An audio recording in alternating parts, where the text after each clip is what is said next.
Welcome back to Logan Rando Aquascaping. My name is Logan, and today I have a pretty exciting update on my UNS 45U dry start. Just yesterday, I flooded the tank after a 5-week dry start, and I'm super excited for the future of this tank. So in today's video, I'm gonna walk you guys through the maintenance process of the first few weeks of a new aquascape's life. And then we're gonna talk about the future of this aquascape, as well as what we're gonna stock it with. So without further ado, let's get started. So about 5 weeks ago, I set this aquarium up as a dry start, and I spent a lot of time getting this iwagumi right, particularly with the hardscape. I did several iterations, and I'm really happy with how it turned out. And the cool thing about this hardscape is I'm using Seiryu stone, but it's got extra dark contrasty colors because I acid washed the Seiryu stone.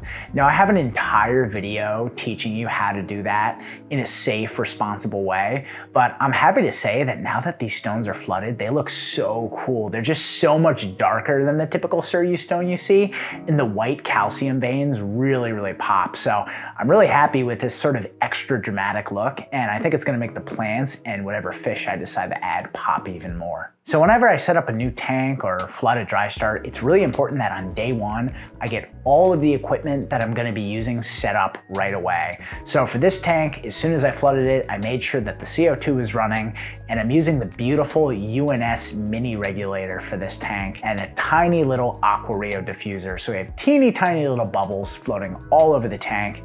And in order to disperse the CO2 really well and make sure that all the plants are getting access to it, I've arranged the lily pipes in a way that promotes really good circulation throughout the tank. So you'll see that I have the inflow and the outflow lily pipes on diagonal opposite corners of the tank. As far as the lighting goes, I'm using a light fixture that I've never actually used before. This is the TWINSTAR C line, and I'm a huge fan of TWINSTAR, but typically I roll with their S line of lighting, which is their highest end, highest par light. So this is the C line, which is sort of their mid-range, but the really cool thing about this light is that it has a built-in dimmer with 14 different stops of lighting intensity. So it's really easy to customize the intensity of your lighting and then slowly ramp it up as things stabilize. So currently I'm running the fixture at about 60% intensity, and I like to be really conservative and careful with lighting when I first flood an aquarium, just because in those first 4 weeks you're really at high risk for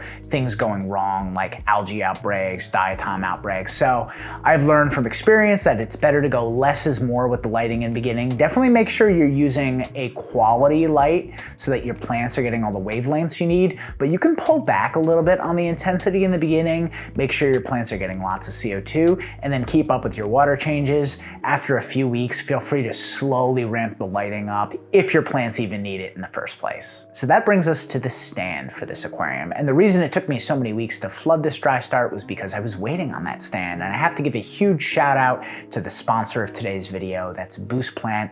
They sent me over the beautiful Worx stand. I got it in black, and it just looks really cool in my space. Super minimalistic, and I'm just really enjoying it. And it has cutouts on the left and right for all your lily pipes and your CO2 lines. So super happy with this stand, and it just looks really nice in my space. So I wanted to keep the planting of this aquarium super simple since I was trying to create a classic iwagumi. So in the front of the tank towards the mid-ground, I have Micranthemum, Monte Carlo. That transitions us into some HC Cuba.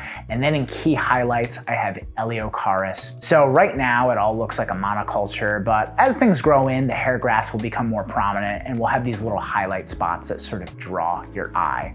So let's talk a little bit about maintenance for the next few weeks. So as I mentioned earlier, the first few weeks of an aquarium's life are really critical. Things are getting stabilized, perhaps you're building up filter bacteria, and you're at high risk for algae. So week one, I do daily 50% or more water changes.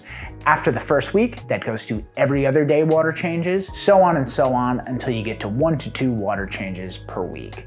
So I find that that method really helps get rid of any excess ammonia and just give your tank a really nice start. Now, if you're not using Aquasoil, if you're running a lower tech tank without CO2, nutrients, that type of thing, you can probably get by with a lot less. But if you are using Aquasoil, I recommend you try this method.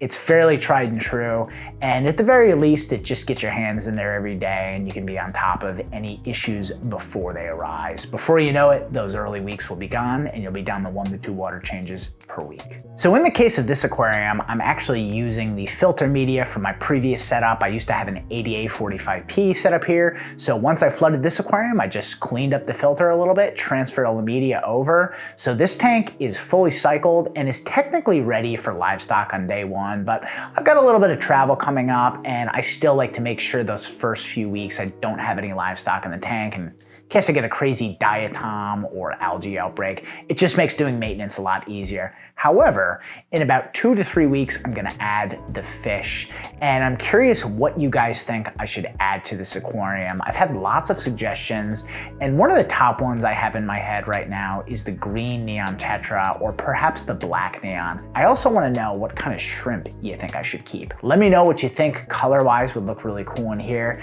and stay tuned for lots more updates on this tank. I'm gonna walk you through the trials, the tribulations, the successes, and all the developments. If you have any questions about what to do when you set up a new tank, feel free to drop them down below in the comments, and I will see you guys and gals next time.